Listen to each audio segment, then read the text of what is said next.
elle est solide. Comme ça. Et il dit, tiens, le hadith, le fer, c'est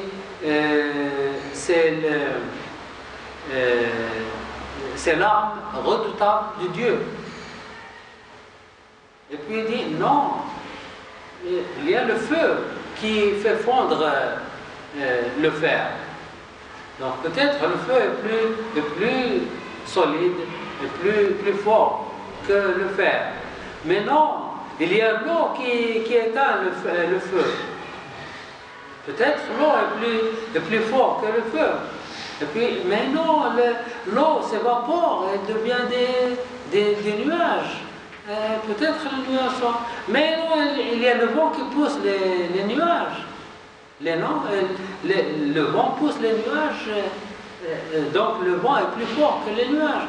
Mais non, il y a la montagne. Il y a la montagne qui fait face au vent et aux nuages. Donc la montagne est plus fort que le vent, plus fort que les nuages. Mais l'homme grimpe les montagnes et creuse les caves dans les montagnes. Donc l'homme est plus fort que la montagne. Mais l'homme, lorsqu'il a sommeil, il tombe. Donc le sommeil est plus fort que l'homme. Et puis il dit, mais l'angoisse chasse le sommeil. Lorsqu'il a peur, lorsqu'il n'y a plus de sommeil, l'angoisse chasse le sommeil. Peut-être l'angoisse est plus forte. Mais puis il dit, mais l'angoisse, où se trouve l'angoisse? C'est dans le cœur. Donc le cœur est plus fort que tout. Et puis il revient au livre d'Allah, il dit, Allah dit, Ala bi dhikrillahi tatma'innul qulub. En se rappelant d'Allah, ça apaise les cœurs. Donc, le dhikr est plus fort que tout. Regardez ce voyage qu'Ali ibn Abi Talib a fait pour revenir au dhikr. Le dhikr est plus fort que tout. Plus fort que la montagne, plus fort que le vent, plus fort que le fer, plus fort que l'eau, etc., etc. Plus fort que la personne, etc.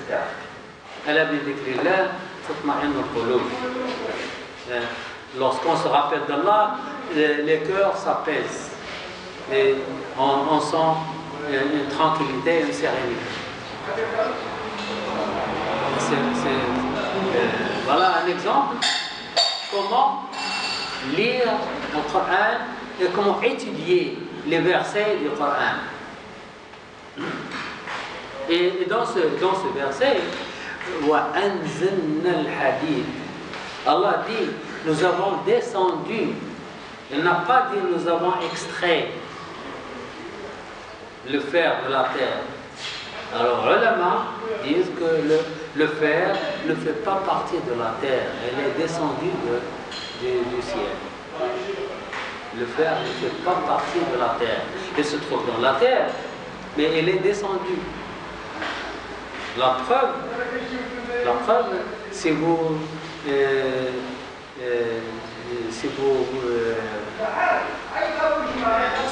faites le ménage, vous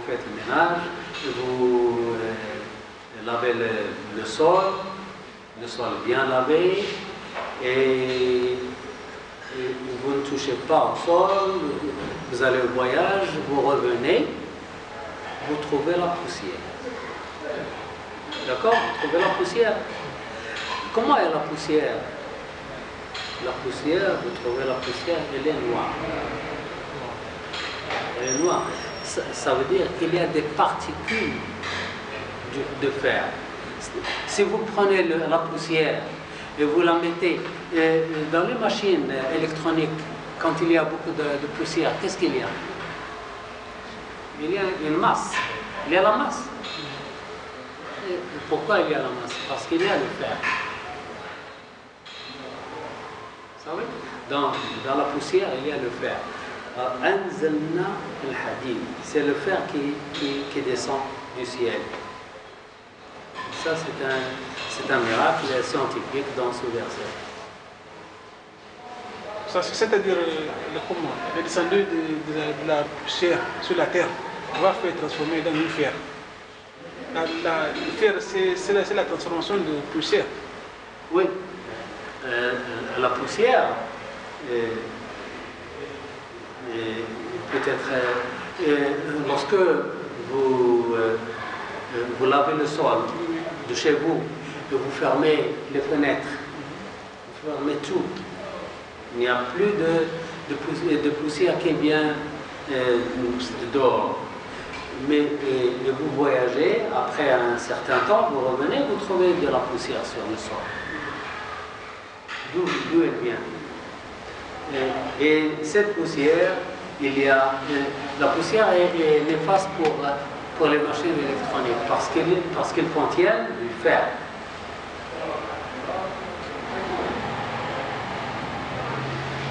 Un autre avantage, il apporte au cœur la joie et l'allégresse. Voilà, on a parlé de la joie, l'apaisement, la sérénité, la tranquillité dans le cœur. Vous savez, nous avons deux choses dans le corps. Il y a le cœur, il y a le cerveau. Le cœur, c'est le roi. C'est le roi du corps. Il donne du commandement. Et le cœur, c'est l'endroit où le cœur, c'est l'organe le plus dangereux. Parce que on entre au paradis ou à l'enfer selon ce qu'il y a dans le cœur. C'est lui le roi. Et le cerveau, c'est la direction. La direction, le gouvernement. Le gouvernement du roi. Lui, il donne des ordres au gouvernement et le gouvernement donne des ordres aux autres organes.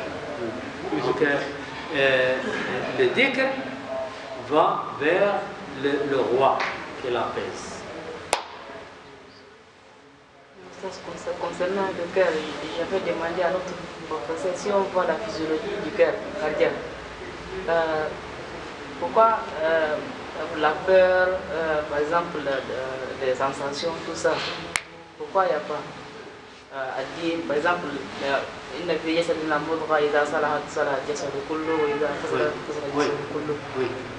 mais pourquoi on ne voit pas si on, par exemple, si physiologiquement on étudie, on voit rien? Le prophète sallallahu alayhi wa sallam a dit